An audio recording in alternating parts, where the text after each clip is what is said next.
கண்களின் தண்டனை காட்சி வழி, காட்சியின் தண்டனை காதல் வழி. கண்களின் தண்டனை காட்சி வழி, காட்சியின் தண்டனை காதல் வழி.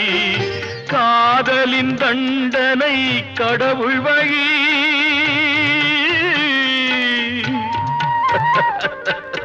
காதலின் தண்டனை கடவுள் வழி. கடவுளை தண்டிக்க என்ன வழி? இரண்டு மனம் வேண்டும்,